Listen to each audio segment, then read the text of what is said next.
හරිම සුමුදුයි.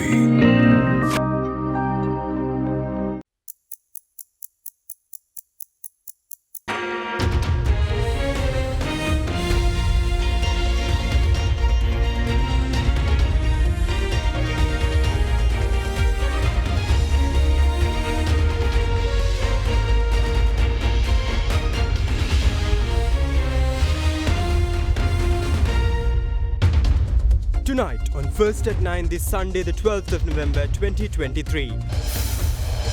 Controversial fall. Sri Lanka cricket team reveals reasons for defeat and plans for future. We have to learn to put big scores on the board. We need to convert more till we get good starts. Mahela says the current team is an investment for the future. Hopefully one day, 3 years, 4 years down the line, when we see the success, we all can humbly be satisfied that what we put in place has worked. Act immediately. World Cup winning captain requests the president to launch an investigation into the ICC ban imposed on Sri Lanka cricket. Budget 2024. Ranil Wickremesinghe to present the second budget after his appointment as president tomorrow. Finance State Minister assures that the budget proposal will revive Sri Lanka. Higher education reforms. New Higher Education Commission to be introduced soon to replace the University Grants Commission, reveals the Justice Minister. I think with the implementation of these policies, after having discussions within the legislature, that there will be a new era for our education. ඔබේ විශ්වාසය දෙනු සෙන්සුරයින් දැන් ළඟමැති ෆාමසින් ලබාගත හැක. This is AdaDerana First at 9. Live from Studio 24 in Colombo. Good evening and welcome to AdaDerana First at 9. I'm AdaDerana joining you live with the latest in Sri Lanka and around the world. Now in your top story tonight, while highlighting reasons for Sri Lanka's poor performance at the ICC Cricket World Cup 2023, consultant coach of the Sri Lanka men's cricket team Mahela Jayawardena said the team has to improve a lot in terms of fitness, discipline and fielding, and added that a unique style of playing has to be invented during the practice sessions in future. Addressing a media briefing today, Jayawardena is of the view that the current team is an investment to the future and its results can be expected 3 or 4 years down the line. Meanwhile, captain of the Sri Lanka men's cricket team Kusal Mendis apologised to the Sri Lankan spectators and fans for the team's dismal run at the ICC Cricket World Cup 2023. The Sri Lanka men's cricket team held a media briefing at Sri Lanka Cricket's head office this morning. Head coach Chris Silverwood, consultant coach Mahela Jayawardena, team manager Mahinda Halangoda and captain Kusal Mendis also attended the briefing to share their thoughts on the recent developments pertaining to Sri Lanka cricket.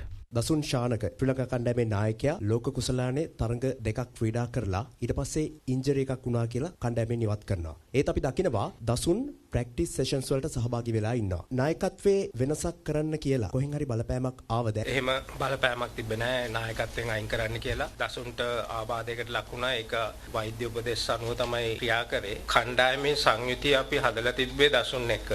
Number 7 all rounderත් එක්ක. ඒ අවස්ථාවකදී දසුන් ආයිත් හොඳ වුණා.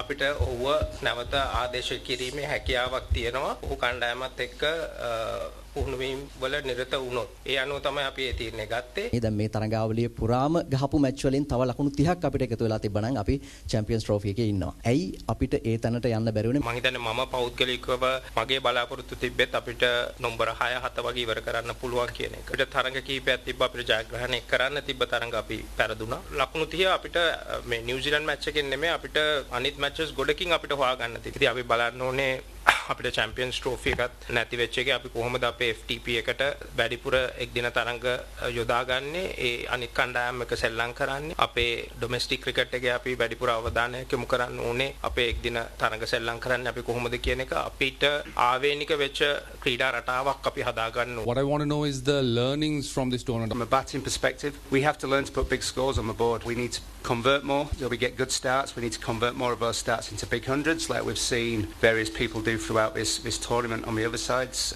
We need to create big partnerships that will then allow us to go on to score those big scores. And that's all part of our learning as a group, and certainly something we have to work on. I think from a bowling perspective, in the power play, certainly Dilly was a shining light there for us. I'd like to highlight him there with a new ball. But there are still, again, learnings for us. There's consistency with building pressure at both ends. The ability to take wickets in the middle phase, which will then help us at the death, and obviously just building on skills. So in general, we need to build on the skill set and the ability to build pressure through those 50 overs. And then from a fielding perspective, we need to obviously hold on to more chances. I think had we have held chances, things would have looked slightly different during this tournament. But what I would like to say is that no one means to drop catches, and it's not through lack of hard work. Speaking for myself, I think I'm disappointed with how things have gone, having worked so hard with these players and the players having worked so hard to come through the qualifiers to get to where we are. We all want to put our best foot forward. The players have worked extremely hard to do that on the things that we've spoken about, but yet we have to accept there is still much work to be done. For me, the main question now is how do we put these things right? We need a very good debrief, and we need to sit down and dissect everything that's happened, make a plan going forward really, for the next cycle, and that's the exciting thing for me. And the one thing that's made me more determined than ever to bring success to SLC is to make sure that we provide an opportunity for these guys to grow and learn, and then come the next World Cup and the T20 World Cup that's coming up, we can obviously go out there and compete and win, which is what we want to do. We're all very proud to wear the Sri Lanka badge on our chest.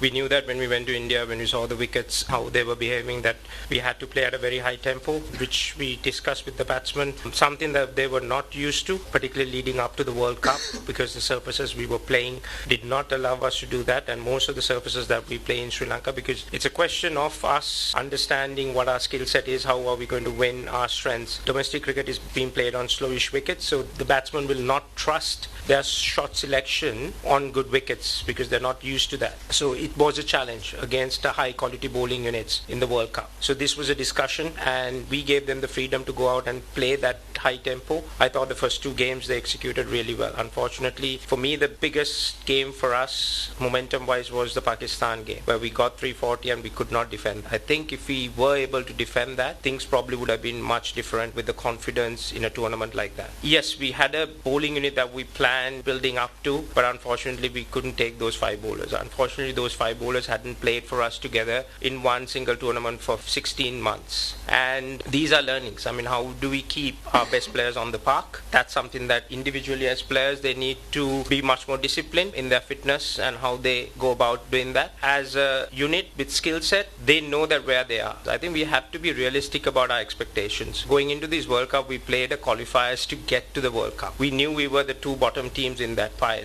and that showed in our performances throughout 2 years. We played, I think, 35 games in the last 16 months, ODI cricket. We have a very good record. Being 20% win percentage, we were up to more than 50. We won 25 games, lost 13 games. That was our record. So we are heading in the right direction. But at the same time, as skill-wise compared to other teams, we need to improve. I think the boys knows that. They've been honest in their conversations during the World Cup. Bowling-wise, we need to be much more consistent. Batting-wise, we need to be much more consistent. For me, the biggest concern is our fielding. Our intensity on the field, we dropped 16 catches, which is the highest in the competition. When you're going with a depleted bowling unit, I think us on the field has to have no mistakes, and that's something with concentration. There's nothing to say they work hard. They work really hard in their fielding, in practices, doing everything that they need to do. But on the field, the anticipation and execution, we do lack. That comes with experience. We knew that when we set this team up 2 years ago with the selectors and the decision was taken,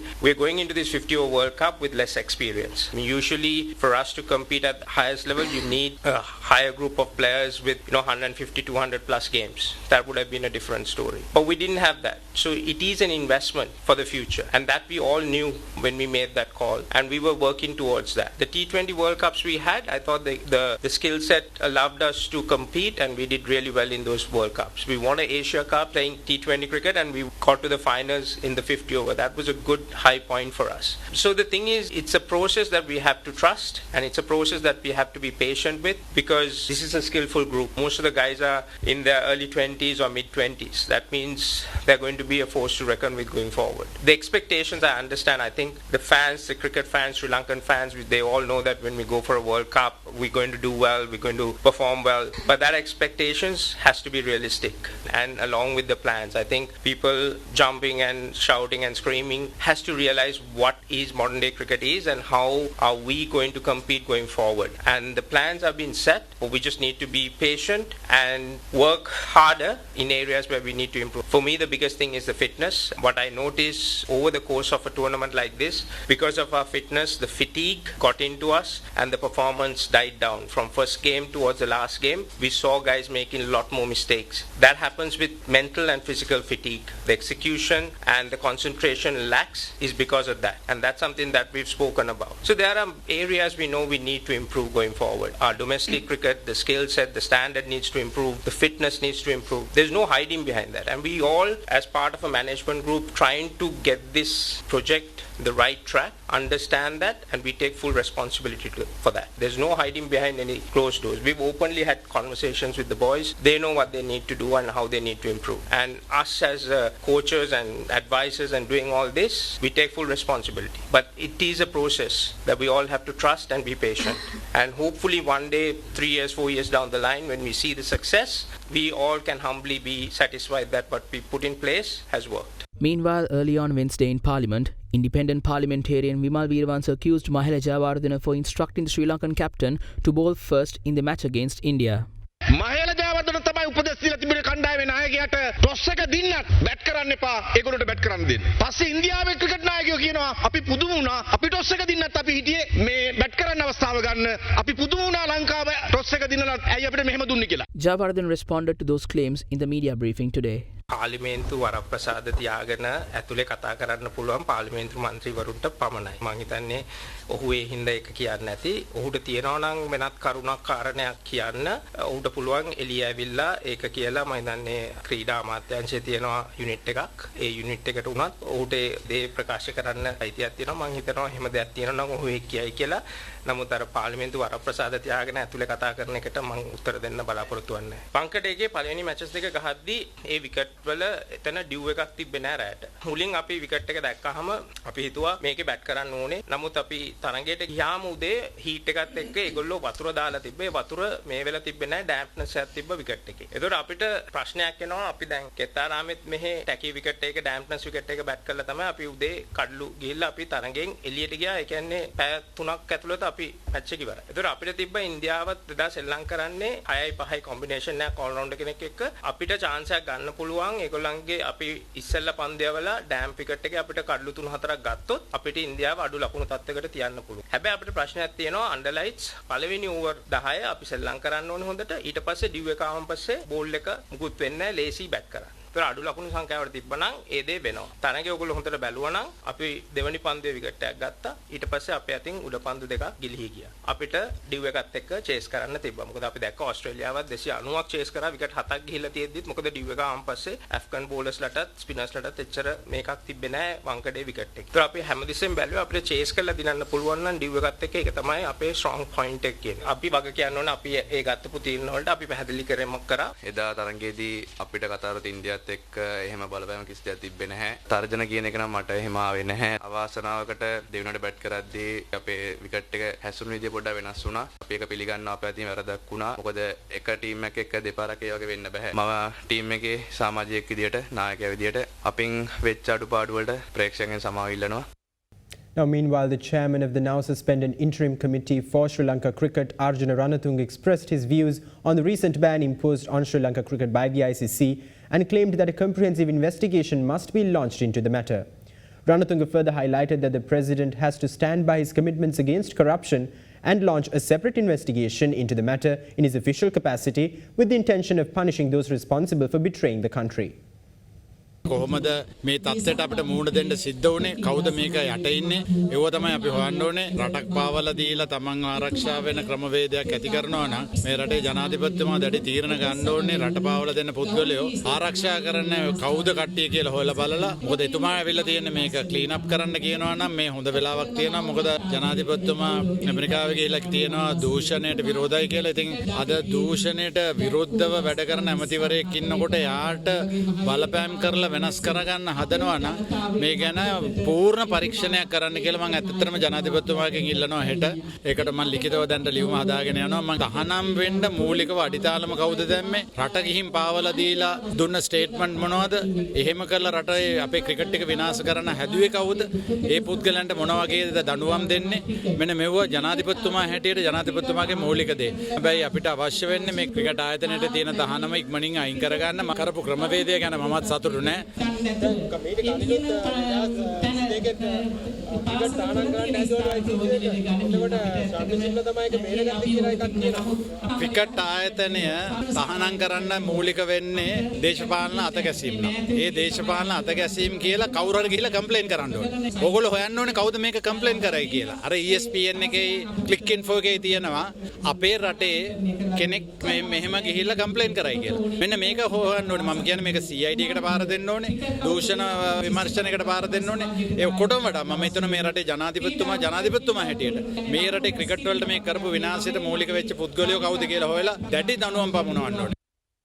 Now, in other local developments, Budget 2024 will be presented to Parliament tomorrow by President Ranil Wickremesinghe in his capacity as the Minister of Finance. This will be his second budget following his appointment as the President last year. According to State Minister of Finance Ranjit Siamalapitte, the proposals presented in Budget 2024 will help revive Sri Lanka and put the country on a sustainable path of growth. In his capacity as the Minister of Finance, President Ranil Wickremesinghe will be presenting Budget 2024 in Parliament at 12 p.m. tomorrow. Budget 2024, which will be Ranil Wickremesinghe's second budget as the President, will be the 78th budget of Sri Lanka.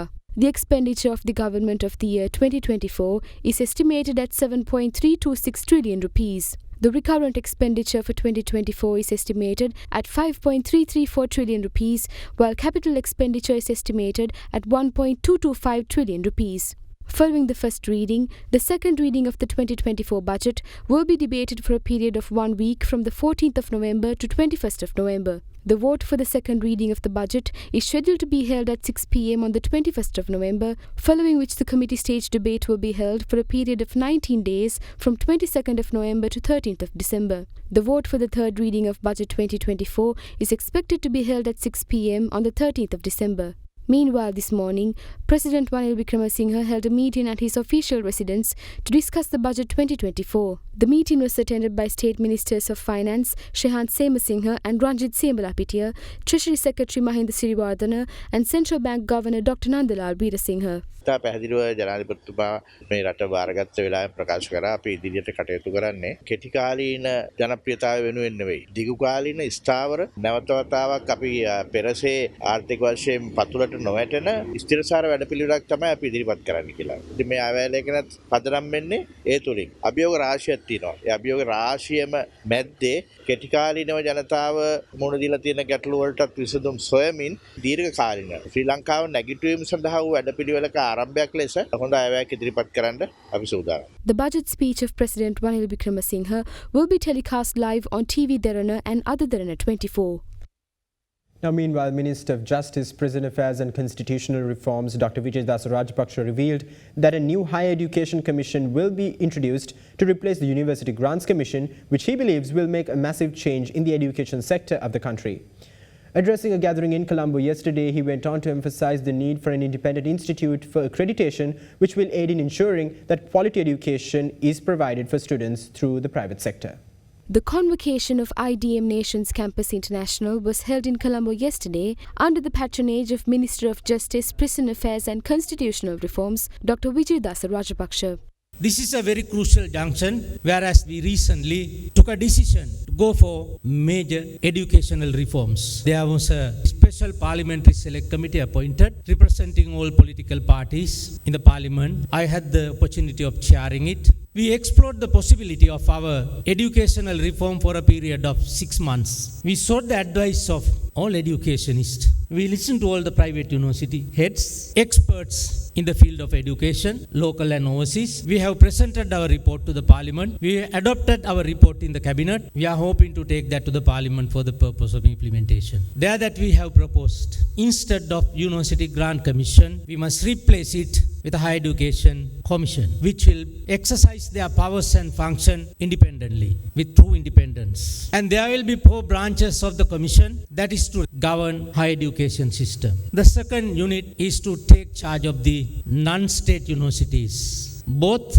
registered private universities as well as the other universities without having any registrations, who are functioning either as affiliated universities or branches of different universities or campuses. The third unit that we have introduced, vocational universities. Instead of giving a devalued meaning to vocational education by saying that is vocational training institutes. We must upgrade it to vocational education, the degree standard educational institutions. The fourth branch is in charge of all three segments of the universities, that is to ensure the quality of education, which is most important. I think with the implementation of these policies, after having discussions within the legislature, that there will be a new era for our education. In addition to that, we have proposed there has to be an independent institute that is for accreditation. Accreditation can't be within, it has to be outside. And therefore, if we can ensure the quality of education and the education has reached to a level of accreditation, then we will have more confidence in the private sector education. The last 4 decades in Sri Lanka, we have been experiencing so many obstacles, including war, COVID-19, and various of financial difficulties. Even though we are facing all these problems, one thing as a Sri Lankan culture, we always stand for education. We believe Sri Lanka can create significant amount of GDP through exporting education. Therefore, remember, education policy matter.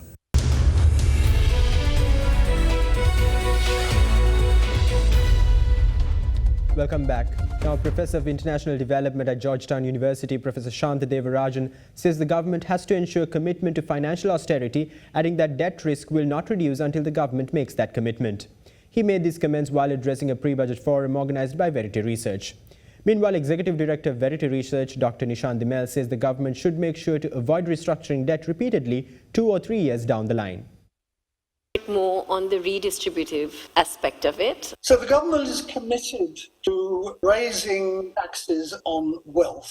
Taxing wealth is extremely difficult because the information available for wealth is very limited, and especially in Sri Lanka. So I think currently we should reduce or refine that objective into taxing property and specifically real estate. And the central reason for that is that if we have to have taxes, taxes on real estate, property taxes are actually by far the best taxes available. There are essential reasons for that. One is that it is relatively easy to identify property buildings, whether they're residential, commercial, or industrial. Not a big challenge, and as I'll explain in a minute, it's got easier. The second one is that any tax on real estate property is almost by definition going to be progressive because wealthier people own more property. And the third reason why property taxes are very good is that they don't actually discourage anything very significant. Income taxes discourage us from earning income. Sales taxes, to some extent, discourage us from buying things. Property taxes, the worst they're going to do is discourage us from building slightly bigger houses. Interest is very much a function of liquidity and risk, and liquidity in relation to demand. Of course, when the government runs high budget deficit, I often say the government has become like the cookie monster. All the available money, it's being swallowed up. Give me another cookie, give me another cookie. And there is no money left on the table for other people who want to borrow. So of course, the cost of borrowing keeps going up. But there's a second reason now when interest cost goes up. When the internationals lend to us, there is something called a rating that you have. And the cost of interest of borrowing internationally is directly related to the rating. If you can get your rating up, your interest cost goes down. If your international borrowing cost goes down, your local borrowing cost also goes down. Because if the locals are not willing to lend you at a competitive rate, you can shift and borrow outside. So getting the risk perception on the country down is critical aspect of making borrowing cheaper. And looking forward, Oshini, that is about demonstrating that Sri Lanka's current plan will sustainably be a one-time debt restructuring, that you're not on a plan to have a repeated debt restructuring in 3-4 years' time. I think the key point, as Nishan mentioned, is how are we going to change the risk perceptions of Sri Lanka? Key to the debt restructuring and therefore to bringing interest rates down is for the government to demonstrate that it is seriously committed to fiscal austerity. This has been the problem. We know that what caused the debt crisis was fiscal laxity, and in a big way, and revenue shortfall is an example of where, while the government might commit to a high level of revenue, when push comes to shove, they actually make discretionary moves that actually lower revenue. So until the government actually demonstrates its commitment to fiscal austerity, I don't think the risk perception is going to come down. Acknowledge that countries that have gone through similar debt restructuring and sovereign debt default episodes tend to find themselves in banking crises. There are specific risks within the banking system that needs to be acknowledged. The first is reclassification and the realization of problematic loans as non-performing. Furthermore, if you take the stage 2 loans, which are the loans which are reaching non-performing loan status, this would require an additional 40% coverage, leading to negative capital buffers. The second source of risk is the restructuring of ISBs and SLDBs, which, if they are appropriately provisioned, would again result in a dent in the capital of banks. There's external risks which are occurring as we speak, and these risks can be categorized in 3 ways. The first is external capital flows. The current stance of US monetary policy is highly uncertain of if and when they will start to lower interest rates. And together with the events in the Middle East, there's a concern that the flight to quality will continue to mean capital will be directed back towards US. The second is the conflicts in the Middle East and Russia-Ukraine has put upward pressure on energy and commodity prices. The price of oil is projected to hit $100 a barrel in the near future. The third risk is the commencement of repayment of the loans, particularly the loans between state-owned enterprises, two state-owned enterprises in Sri Lanka, which will put additional strain on the fiscal position of the government, and also ultimately the dollar liquidity position in the financial markets. Now, with Budget 2024 expected to be tabled in Parliament tomorrow, we further explore to see what the corporate sector expected from the upcoming budget. Sharing his expectations with us, President of the National Chamber of Exporters of Sri Lanka, Jayantha Karunaratne, highlighted the importance of simplified value-added tax or SVAT in the export industry and further added that it is crucial to continue SVAT via Budget 2024.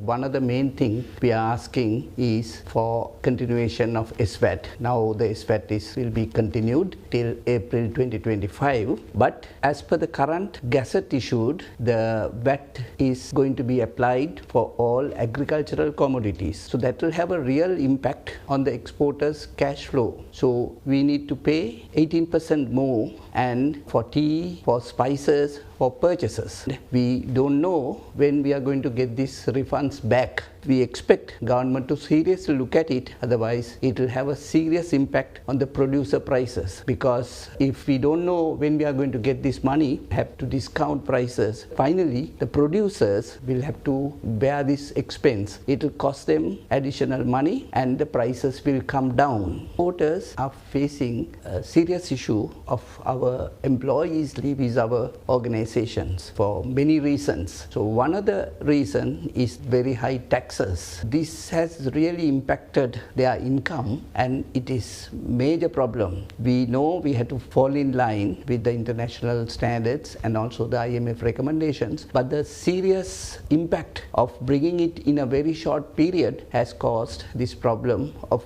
our employees are leaving the country. So it's a major problem for the sustainability of our industries and for the continuity of our export sector. This has to be seriously looked at by the government. So we hope they will do something at the budget.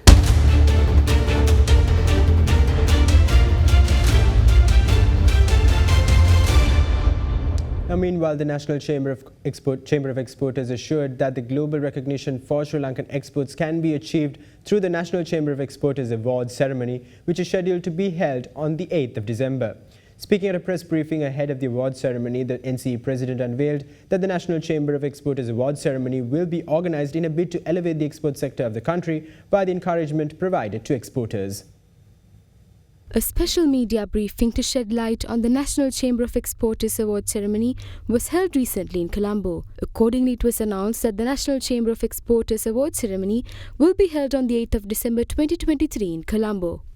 The lot of work has been done. It was a great job by the panel of judges, which has worked independently. It has been always the case at the NCE. The panel of judges independently evaluate all applications and they give us the award list at the final moment. We are going to have it for the 31st time. It is always treated as one of the main award ceremony for the exporters. It was a very fair and a very professional judgment done by the panel of judges to evaluate our applications and give the judgment. Whether we win or lose, we get a good message. Also, the advantages of winning an award, the NCE, we have experienced, get a lot of mileage and in Sri Lanka and overseas. So they all appreciate because they all know this company is done well and also sustainability of the company. The NCE always looking at all the other areas, mainly work done by the company, the sustainability and the service the exporters have done for the economy of Sri Lanka.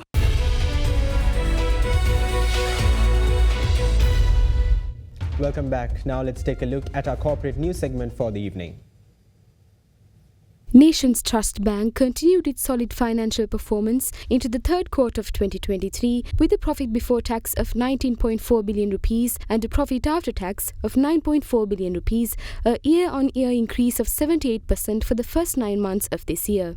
The bank recorded a year-on-year growth of 24% in operating income for the same period, supported by higher net interest income and fees as well as substantially lower impairment charges. Nations Trust Bank's financial position remains strong with Tier 1 capital adequacy ratio of 13.95% and total capital adequacy of 15.61% against regulatory requirements of 8.5% and 12.5% respectively. Meanwhile, Windforce plc announced the appointment of a new director to the company. Accordingly, the board of directors of the company resolved to appoint H.M. Udeshi as an independent non-executive director of the company with effect from 8th November 2023. The company's disclosure said newly appointed director Udeshi holds 12,050,000 shares of the company as of 8th November 2023. The company's disclosure said newly appointed director Udeshi holds 12,050,000 shares of the company as of 8th November 2023. And with that, we wrap up tonight's edition of AdaDerana First at 9. Thank you. Have a great night.